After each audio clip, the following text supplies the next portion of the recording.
You are listening to the Mike Riley Now podcast on the Young Angels of America Network. Follow us by visiting MikeRileyNow.com.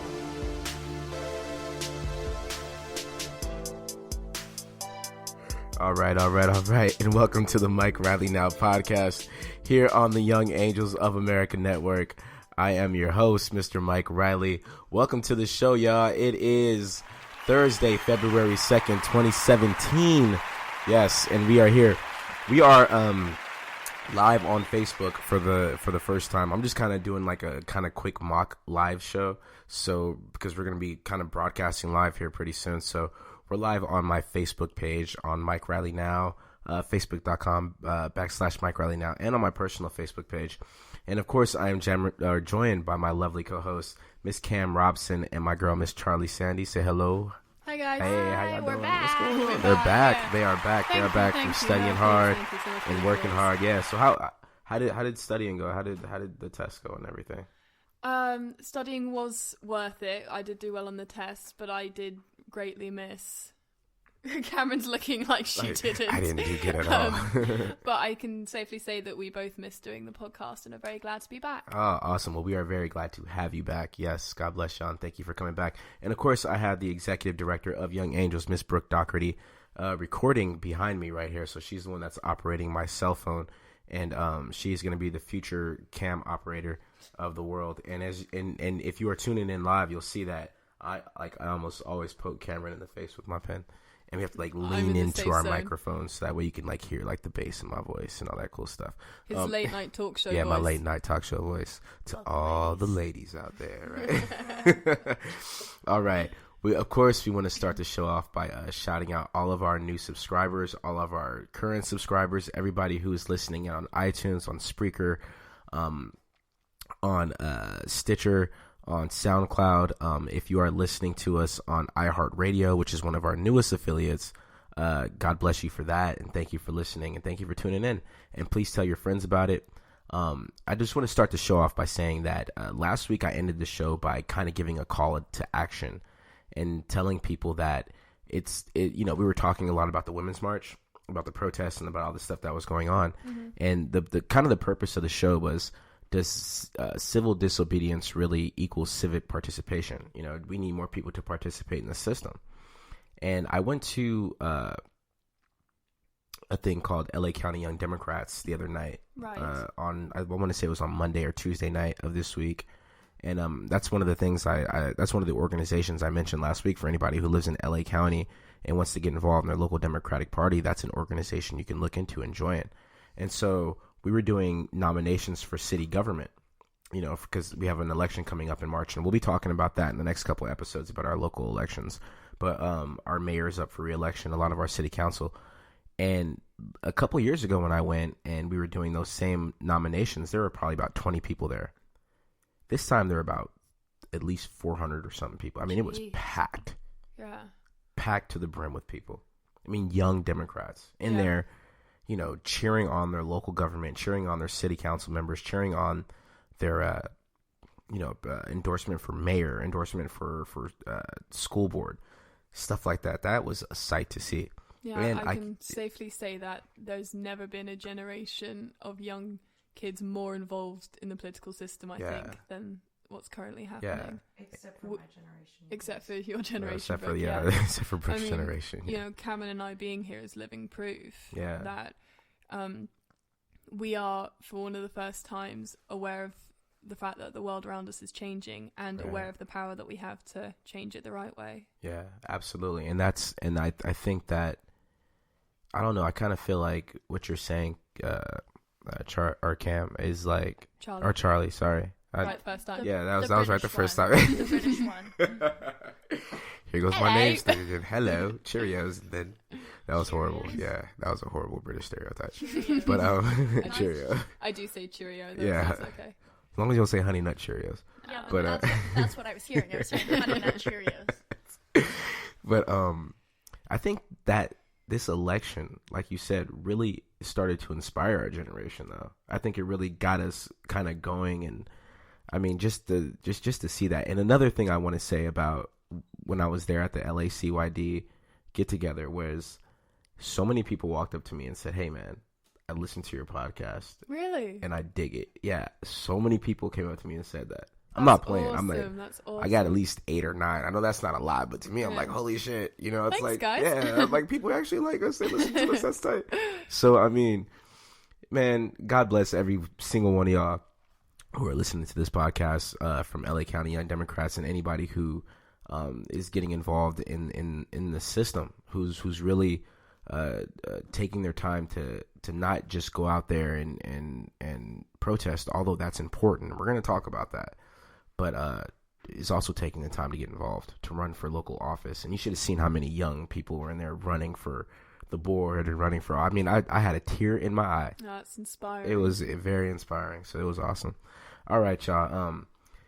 Let's jump into this, man. Yeah, enough with all the positive crap. Let's get into some craziness. So, like I said, today's angsty teen. Right? Yeah, enough of this kumbaya-ness. It has been going down these last couple of weeks since the last time we talked last Thursday when I was all by myself. A lot has happened, and I know a lot of you follow the news. I mean, you have to be living under a rock to not know what's going on. First, there was this. Before we get into all the immigration stuff, because we're going to be talking about foreign policy a lot tonight. I mean, a lot of things that happened with the so-called Muslim ban, immigration policy, what took place there with regard to our refugee policy here in the United States, what Trump has initiated. We're going to talk about that. We're going to talk about Jeff Sessions. We're going to talk about Steve Bannon. I mean, these are things a lot of people really don't know about. But before we talk about that, a lot of my listeners, a lot of my people who kind of give me feedback on the show. By the way, I forgot to mention, we're Facebook Living, but if you want to call in and talk about anything tonight with me, you can. We're going unfiltered. We're going raw. You're not going to get the opportunity to do this in the future, so I would take advantage of it now while we don't have a screener, because sometimes you just won't get on the air. But if you want to call in and chat with me about anything that's taking place, if you're watching me on Facebook Live, call in to the number's 310-910-9113. Once again, that's 310-910-9113. That's the call-in line to call into the Mike Riley Now podcast, and you can talk with us about all kinds of cool stuff. We're going to get into it. So yeah. All right. So and that's the number in the future too. So make sure you write that down, put it in your phone, or whatever you use to store numbers. I still use a little black book personally. Yeah, I still got it. The same one from high school. Yep. See, if you was a 90s kid like me, you have that one phone number you memorized. It was like your best friend's phone number, or you knew 1-800 collect for all the payphones. But I want to talk about the Supreme Court thing real quick. Okay, now the reason I want to talk about this is because a lot of my friends, a lot of my peers say, I really don't understand a whole lot what's going on behind the scenes as far as like all the intricate things. Like, yeah, we see Trump tweeting about X, Y. We see him talking about Arnold Schwarzenegger at the National Prayer Breakfast. And I promise you, politics is becoming so mainstream, it's not even funny. Yeah. It is the new Kardashians. It is the new. It is. It's the new reality show. I swear to God, because even my most political, apathetic friends are starting to know what's going on. Keeping up with the White House. Check this out. Yeah, I have the best reality show. Look at this. He's gonna. Yeah. That's my Trump impersonation. It's horrible. America. Yeah, it's the greatest. But anyway, that was alright. Top notch. Yeah. But they know about all of the mainstream kind of things that are going on. Like today, Trump dissed Arnold Schwarzenegger at the National Prayer Breakfast. Ooh. Damn, what's his response? Oh my gosh, what's going on? I mean, it was the number one thing on Twitter. Snap. And then he said something about Frederick Douglass, which I thought was oh my god, so funny. In the present tense, I cannot stress this enough. He doesn't know who Frederick Douglass is.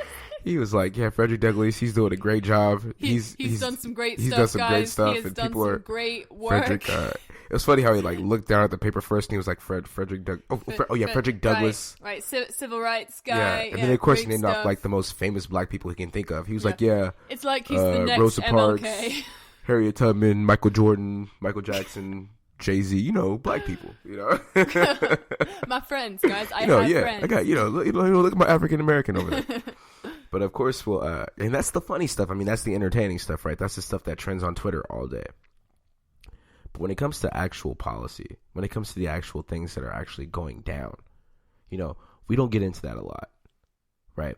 Now, a lot of my friends don't know what's going on with the Supreme Court thing that just happened, right? So let me break this down from a historical standpoint real quick, okay? So our United States Supreme Court is the judicial branch of our government. We have three branches of government, right? We have our executive, our legislative, and our judicial branch. Our executive branch, of course, is the president and the president's cabinets, and basically that part of the federal government. Like you have the Department of Justice, the Department of Health, the Department of Labor, whatever. Those all fall under the executive branch. Then you have the legislative branch, which is our Congress. It's our House and our Senate and all that other stuff. People that we vote in every couple years, every 6 years, things like that. And then you have the judicial branch of government. The judicial branch of our federal government is the Supreme Court. Now, the difference between the judicial branch of our federal government and the executive and legislative branch is the judicial branch is on there for life. They don't get elections. They don't get the people say. They get appointed by a president. They get approved and confirmed by the Senate and by the House. And are only out when they die. And they're on there forever. And they're almost the monarchs of the country in the sense where they're the ones who interpret the Constitution. They're the ones who, you know, in 1856, they were the ones who said that black people weren't people, just property. That was called the Dred Scott decision. They're the ones who passed Citizens United.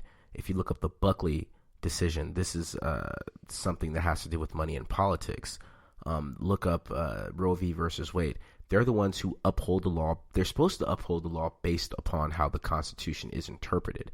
But if you have different justices on the court, they interpret the Constitution in a different way. Like a liberal is going to interpret the Second Amendment way different than a conservative is going to interpret it.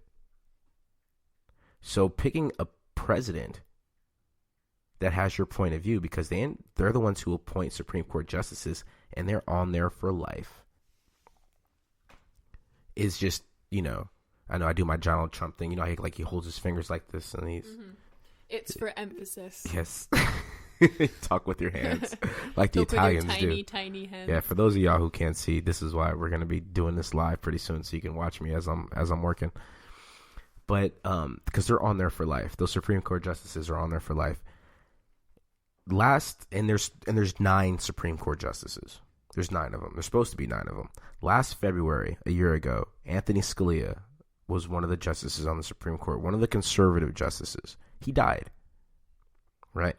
Whenever there's a vacant spot in the Supreme Court, it is the president's duty by the Constitution to appoint a new justice. President Barack Obama at the time appointed Merrick Garland. Merrick Garland was a perfect match, but he never got a confirmation hearing from our Senate, from our United States Senate, who he voted in by Mitch McConnell and people like that. You can Google search all this stuff. He never got a hearing because they did not want a justice who was appointed Barack Obama. They said, we're going to wait till after the election. All of a sudden, here comes this guy. His name is Neil Gorsuch. I think I said, you know, I'm going to butcher his name. I butcher my own name. This is one I think you're allowed to butcher. Yeah, Gorsuch. Sounds like some really nice clothes you would wear. I just bought my new Gorsuch. He was appointed by Donald Trump. They waited till after the election. Who's this Gorsuch guy? Well, I'm going to let you go in on that. He is a big opposer of assisted suicide, which I guess that's up to you. That's your own merit on that. And he's not big on women's rights or abortion rights. Woohoo! And he was one of the Hobby Lobby judges. Yeah. During that whole Hobby Lobby thing, when Hobby Lobby didn't want to follow Obamacare by offering their employees contraception because they said, well, we're Catholic or we're Christians and Christians don't believe in contraception. And somebody else came out and said, wait, Hobby Lobby's not a person, you're a corporation. You can't not believe in contraception if you're a corporation. And Hobby Lobby said, well, no, or Gorsuch, in other words, said, well, corporations are people. And people can have views and state of minds and things like that. You know, so we'll talk about this a little more on the other side of the break. We'll be right back. Now podcast on the Young Angels of America Network. Follow us by visiting MikeRileyNow.com. All right, and we are back on the Mike Riley Now podcast. Oh, there we are. Okay, I didn't realize we were live from right here. My fault. Okay, I'm like, Brooke, are you still operating the camera? Mate, I didn't realize all it's getting is like my hunchback form. Right, it like, yeah, exactly. So if I look, That's it's the because we have to normal. lean It's the over, yeah, and get into the microphone, right? But please call into the show if you are seeing us on Facebook Live. I'm gonna be so embarrassed if nobody calls in, because that means that nobody's watching us. But it's all good. We are a work in progress. So hello, yes, 310-910-9113. Call into the show. Let's discuss what we're talking about tonight. But anyway, let me wrap this Supreme Court thing up. So basically, just to kind of educate y'all a little bit, there's this thing called a filibuster. I know a lot of people don't know about. What the filibuster is that means that the Senate can go in and pretty much hold off something that they don't want to happen, that the president or the Congress appoints, like a nomination or a confirmation or something along those lines. So what the Democrats are talking about doing is they're talking about filibustering Trump's Supreme Court pick. And Donald Trump wants to blow the filibuster up with what's called a nuclear deal. Anyway, we'll talk more about that next week. I just wanted to bring that up because I just see the irony. And I hear so many conservatives, so many of my Republican friends talking about, you liberal with your liberal tears and you little crybaby liberals, you need to get over it and stop playing politics and stop obstructing and all this other stuff that they were doing long before we. I mean, you know, if we're taking a page out of anybody's playbook, it's yours. They can dish it out, but they sure as hell can't take it. They sure as hell can't take it. I'm telling you. And I'm sorry, but if Chuck Schumer, he took Harry Reid's place. He's the Senate Minority Leader. Obstruct. Resist, filibuster for 4 years, go as hard as you can. Anyway, that's my thing. Fight the good fight. Fight the good fight, man. Do what you got to do. We can, two can play that game. And I know a lot of people are saying two wrongs don't make a right, but shit, sometimes you got to fight fire with fire. You don't bring a knife to a gunfight. All right, I want to talk about foreign policy. We got to get into this. We got to talk about this. We never talk about foreign policy on the show, where we always keep it within these borders. And the world is so much more than the United States of America. I'm proof. Hello. Yes, right here we have one. Right here we have a foreigner. We have a foreigner. A foreigner. I'm an immigrant, and this past week has not exactly been the best week for people like me. No, well, let's talk about that now. Okay, now unless you've been living under a rock, you've seen what's been happening along the country. Trump issued an executive order pretty much putting in place a suspension, a number of different policies relating to our refugee policy, right? Now, I'm going to back it up just a little bit to give you guys a little bit of history of what's going on here, okay? All right. I'm not going to go way back, but let's talk about what's going on in Syria. Yeah, we're not going to go all the way back to the beginning because I have a tendency to do that. But let's talk about what's going on in Syria right now, right? So, let's talk about back in 2003 or whatever, Bush, the second Bush invaded Iraq for God knows whatever reason, destabilized the entire region, killed Saddam Hussein, right? Saddam Hussein was keeping things in check. All of a sudden, when Barack Obama got in office, he stuck to the ultimatum or the deadline that Bush had set in place, and he pulled out when we were supposed to pull out. Now, Donald Trump criticizes Barack Obama for this to this very day. We pulled out the wrong time. We should have took the oil. We should have killed everybody, blah, blah, blah, blah, blah. Basically been plunderers. Okay. So when we pulled out, this little crew of little thugs started to form. The dirtiest ones, a couple thousand of them. Yeah. And they were known as the Islamic State of the Lebanon or something along that lines. ISIL, ISIS, whatever you want to call it. Right? Yeah. They started to get deep. They took over places in Iraq. They started to take over places in and then after that, Syria had a civil war. Now, what happened in Syria? They had a huge crisis because of climate change, where people they couldn't grow crops. So they moved into the cities. They didn't have any social safety nets. They started protesting Assad, and Assad started shooting at them. So then we said, so then they got crazy, got armed, they started shooting back at Assad. Now we got a civil war, right? So now people are caught in the middle, right? And they're innocent civilians. Innocent civilians. And people like that have to escape. They don't want to fight nobody. They just want to get the hell out. Refugees. Yeah. The United States of America, because we have an open door policy in this country, as we should, we take in a certain amount of refugees, right? Especially from these war-torn countries. So this past week, Donald Trump issued an executive order. He put a system in place for 120 days where he suspended the Syrian refugee program indefinitely and banned entry from 7 majority Muslim countries, including Iran, Iraq, Libya, Somalia, Sudan, Syria, and Yemen, for 90 days following the executive order, right? This pissed people off. Now, he's not calling it a Muslim ban outright. It's a Muslim ban. But it ban. sounded like a damn Muslim ban to me. It's a freaking Muslim ban. I mean, what else can it be? And they're also, if there is a Christian in the mix, they're getting priority. Right. Oh, if there's a Christian in the mix, they're getting mad priority. Yeah. Now, I heard Steve Spicer on TV trying to dress it up like, oh, we only detain X amount and we let go of Y20 amount and all this other stuff. But what's really taking place here? What's the deal when it comes to this refugee and immigration policy that's taking place in the United States under this Trump administration? We have this terrible falsehood of fear that Muslim equals terrorist, right, when we all know that Muslim equals terrorist about as much as Christian equals KKK. It's an extremist group that does not represent an entire religion. And because we're terrified, we have lashed out in the worst way. Yes. And I think that Trump is trying to stick to his campaign promises. Yeah. But while still maintaining his benefit throughout it. Because, you know, despite the fact that the people that committed the heinous acts of 9/11 were from Saudi Arabia, it's noticeably absent from his ban list. Right. Now, why is that?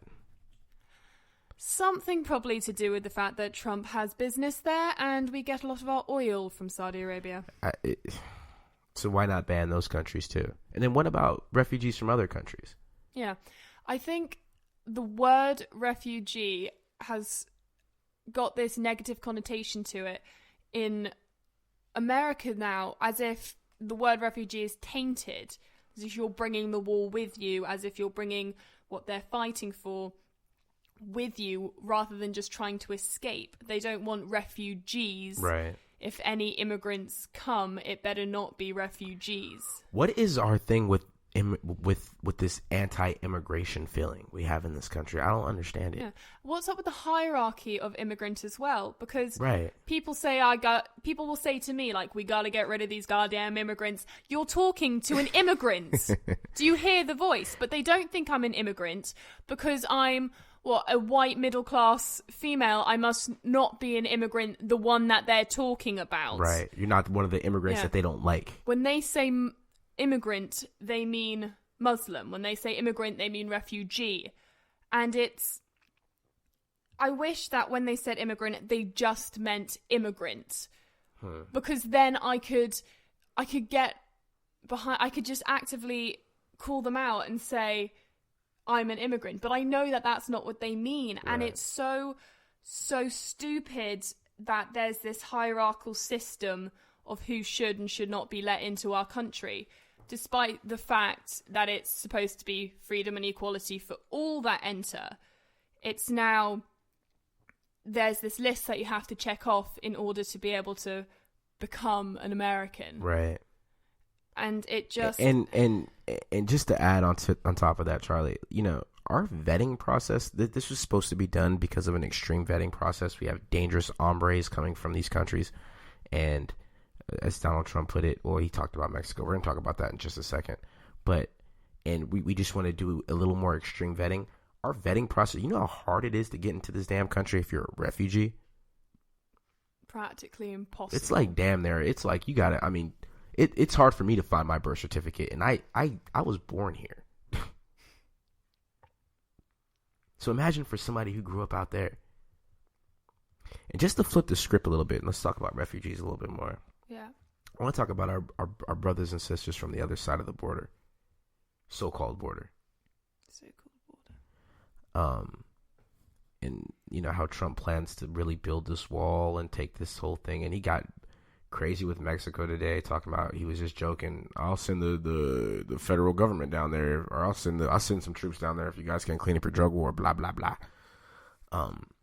I just want to say, for the record, I know this is a very liberal thing to say, and I want all my conservative friends to please call into the show, 310-910-9113.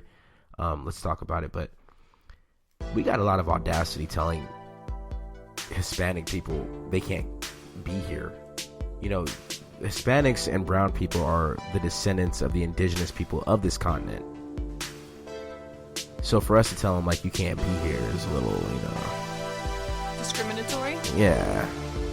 Or who do you think you are? Like, they're not the immigrants. We're the barbaric ones in the situation. All right, y'all. We'll be right back. You are listening to the Mike Riley Now podcast on the Young Angels of America Network. Follow us by visiting MikeRileyNow.com. All right, y'all, and welcome back to the Mike Riley Now podcast here on the Young Angels of America Network. Make sure you follow us on MikeRileyNow.com. Go on the Facebook, the Twitter, the Instagram. I got a YouTube page, too, that I need to do some cleaning up with. And all that cool stuff, man. Go on YoungAngelsOfAmerica.org. Make sure you subscribe to that. And please donate. That is how we keep the lights on in here. And this is our first live show. We're not all the way live, but we're live on Facebook. So if you want to call and talk on the show, and we're going to be promoting this a little bit more, call 310-910-9113. That is the number from here on out. And we are live. We're going to be live every Thursday about 8 o'clock Pacific Standard Time. I know that's late for all you East Coast people out there, but y'all don't really go to sleep anyway, so it's all good. Sometime next week, we'll get more into foreign policy. We'll talk about Russia, China, and North Korea. We'll talk about our relationship with Israel, our two-state program, and the two-state solution, excuse me. And why? How come other nations we don't really get involved with, like South America, really, Africa, a lot of nations in Africa, Australia. Well, I mean, Trump dissed Australia today. That was pretty interesting. Lost it on a phone call. John McCain had to clean it up. If y'all don't know what I'm talking about, please Google search it. I'll tell you what. I'm scared. Not scared. I shouldn't. Scared's the wrong word. I'm concerned about what's going on, but it is pretty damn entertaining, I will say. Yeah, There's never a dull moment. I wake up every morning. I don't like reality TV, but it's the best goddamn show I've ever seen. Ever. For me, it wouldn't particularly. It would be a little bit more entertaining if he wasn't the president. Yeah, like if he didn't have the button to like send the nuclear like passcodes, right? Or however that works. I really don't know. It would be nice if we could laugh and then turn the TV off and know that right. was it. Like this is like just like a that was the end of the show. Just a half an hour a week. Right. This is like a Netflix thing that we can like binge watch. Like, oh, let's watch this show called Trump Rules America.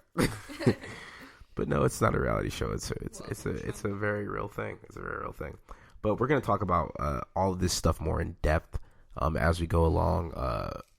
And as we start to pick up and get more subscribers and more callers, we're gonna extend the length of our show because we really want to get the opportunity to hear what you have to say and hear your voice, and we all think that's really important. So please log on to MikeRileyNow.com and make sure you leave some feedback and tell us about all that cool stuff. So let's talk about economics, right? I really want to talk about the environment. We should create like a little economic song, like. I know, you know, yeah. I gotta make some beats. You know that the intro and outro song on here is from my boy Matt Wessels. I'm a little delusional. No, it's all good. We're gonna get up here and make some beats. He put that track together for me, and we used to be producers back in the late '80s, early '90s. I used to work with Cameo and Rick James. That it's from then. I had a mad Jerry curl. Yeah, I was dripping, son. But yeah, we got to put together some more stuff. But let's talk about the economics. I really want to talk about the environment versus the economy, and how the two really go in conjunction with each other for some oddball reason, right? Now, the reason I bring this up is because okay, so the fight for an actual climate change solution seems to be getting like just dimmer and dimmer and dimmer as time goes along. Trump, within I think what was it, like 2 hours of taking the oath, took the all the climate change stuff off the White House website. Yep. And along with that, he's now also banned all park rangers and anyone involved in climate change from actively posting anything to do with climate change. Yet, of course, he's more than welcome to say something like Meryl Streep is the most overrated actress that you've ever seen in your life. And Yeah. So he's allowed to do his thing. Yeah, that makes sense. Woo, boy, never a dull moment. But we're all going to die. Stay on the bright side. I can't do that anymore. It's over. No, we are the resistance. We are the resistance. We are the resistance. Gonna blow up. We are the resistance. World War Trump. Yes, hashtag the resistance. I just need to watch some videos of kittens and puppies. That'll make you feel better. And I think I'll be okay. But I haven't done my daily dose of that yet, so today's been tough. Don't worry about it. All we gotta do is fight back. We got an election. Oh, by the way, I'm starting a hashtag campaign called hashtag Focus 2018. We'll talk about that later, maybe in another show, because we're gonna focus on the 2018 election and we're gonna take our government back. See, yes, we is. I feel like we should start a hashtag puppies and kittens for president. Right. That would be awesome. Soon. I like that 2018 thing though, because 2018, Cam and I will both be old enough to vote. Oh, it's and our going generation down. will be. It's going down. The world's gonna change. It's going down. It's changed. We're taking it back. 2018. It's going down. 2018. To anybody who listens to the sound of my voice, we're gonna hashtag Focus 2018 because we are taking it back. I promise. Okay, I promise you, it's gonna be huge. It's gonna be huge. Big. It's gonna be the biggest sweep election ever you ever seen. To stop. Let's reel it back into what we were originally talking about, because we really got off track. So the world is changing climate-wise. Right, climate change. Right. Yeah. So I think it was my fault that we got off track. Yeah. It was your fault. Hush, but hush. One of the staunchest arguments against okay, so whenever there's a lot of climate change deniers out there. There's a lot of people who say that climate change isn't a real thing. But for those who do kind of even sort of believe in it, there's this section of the population that says, okay, there is climate change, but if we try to do something about it, it will destabilize the economy. Well, you ask how so? Okay, there's a huge industry. Okay, well, let's take it back a little bit. What contributes to climate change probably the most is probably our use of fossil fuels. Yeah. Besides cow farts. Pollution. Yeah. Right. Forms. Just pollution. And in general, we have a bunch of stuff spewing in the air all the time from like factories. We burn gas and oil and stuff like that. And I know I can hear all my conservative friends now. I talk to you guys. I swear to God, I got homies that are conservatives. And they say, well, Mike, why don't you give up your car? And why don't you not fly in a jet? You know, blase, blase, blase. Okay, all right. Private jet? Yeah. Did they tell you to give up your private jet? No, I'm not giving up my private jet. But even still, or doing normal things like count my millions of dollars every day. Yeah. But you still, have people to do that. Yeah, I got people to do that. Yeah. Why would I do it myself? But still, I mean, let's be rational about this. Let's take it to a rational point. I don't have the power personally. I mean, I try to get my peoples into it, but I'm not going to start like a renewable energy company. But there is so many avenues for renewable energy. And so what do people say? You can destabilize the economy by trying to fight climate change. And what about coal? This is a big thing that goes on all along our Rust and Bible belts, right? There's a huge coal industry, especially in places like West Virginia and along those areas. I mean, they practically live on coal. They go in deep in those coal mines. They mine all that stuff. And that's a huge economic surplus for a lot of those people out there, right? So what do? They say if we stop the coal industry, if we build. And by the way, I don't know if any of y'all, for the people who haven't been to California before, if you ever come to LA and you decide to go to Vegas or something like that, drive through the desert, there is miles and miles of nothing but sunlight. You can set up enough solar panels out there to light the entire fucking country. Yeah, seriously. I promise. Guaranteed. There's actually quite a large part of the desert that they do use for solar panels, and people's argument against that, and I'm just gonna throw that out there so that they know that like we know about it, is that it then damages the animals, because there have been incidences where the birds have flown over the solar panels and gotten a little crispy, if you know what I mean. Right, and but yeah, there, I mean, we can time those birds have then been killed by, the pollution that's being spewed in the air, and you can find solutions to those problems if we were able to get to the research of it. But the core of my question is if we do something like, for example, initiate a carbon tax, right, which is part of the Paris deal, which Donald Trump is going to tear up. He's vowed to do it. And California's vowed to keep it anyway. California's vowed to keep it. California has something called the cap and trade system implemented, yes. which they plan to keep.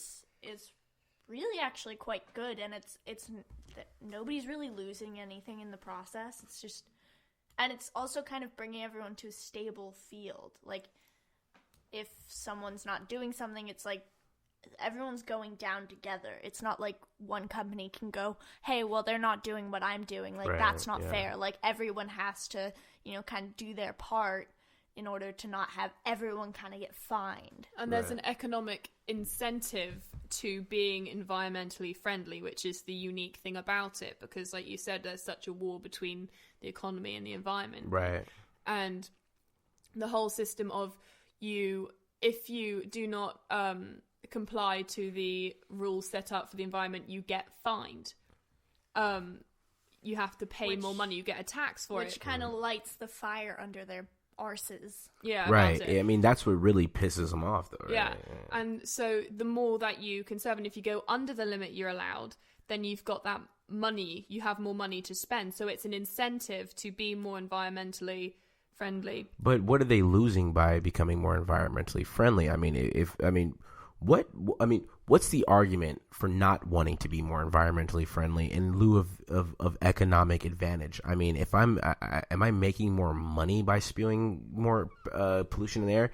Is working in coal really more lucrative than working in places in renewable energy? Even though, and I've heard there are even cases where the government's even offered to train some of these people out of the dirty coal industries and things like that, and put them into different type of jobs.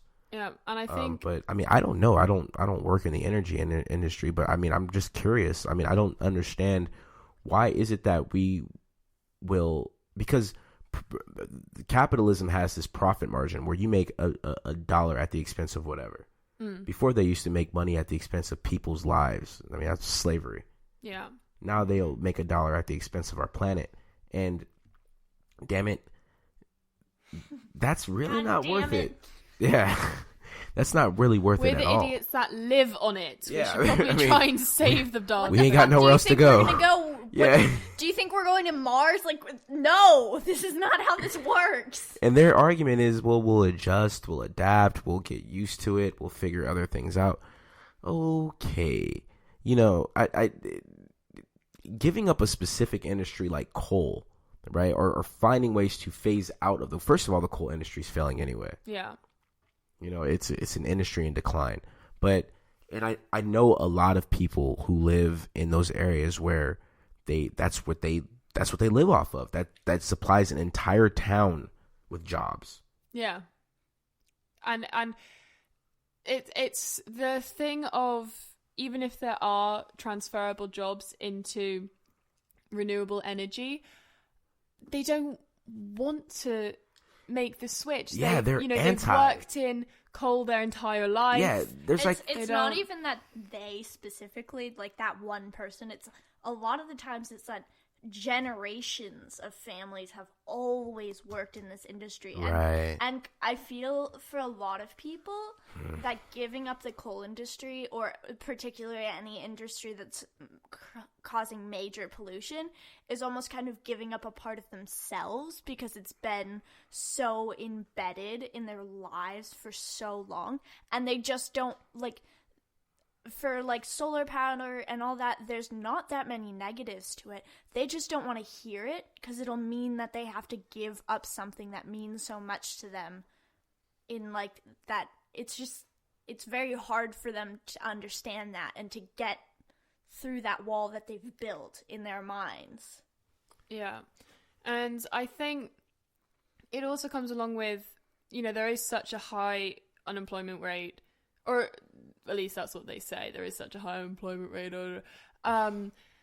But if you work in the coal industry and there's having this massive transition to sustainable energy, there could be people, you could think that there are people out there more qualified than you to do that new job. Maybe instead of being a coal miner, they have been in school training to work that. And it's suddenly, maybe you've been promised that the government will teach you how to do that job. But as of now, you know coal.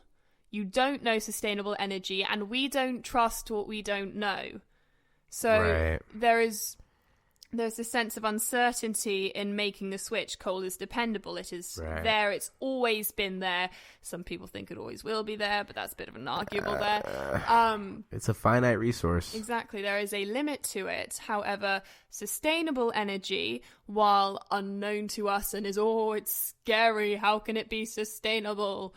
Well, because the sun's been there a lot longer than coal has, first of all. And that's the highest energy source we have. And just to piggyback off what you said, Charlie, not to sound harsh, but, from a certain perspective, we have to evolve our industries to a certain point. And that's like me working at the VCR factory still. Yeah. Like, damn, fuck DVD players and streaming and Netflix. I need to keep my VCR factory. No. It's like keeping Blockbuster alive. Right. It no longer is needed. Yeah, There's it's a over. much easier way. And I hope Blockbuster Video is burning in hell right now, because they were the worst. They were by far the worst. But if we leave you with anything today, remember this. Yeah, remember Black. I hope you're burning. I still have movies I never returned. Ha ha ha ha ha. And I didn't rewind them, by the way. Anyway, all right, y'all. That is our show.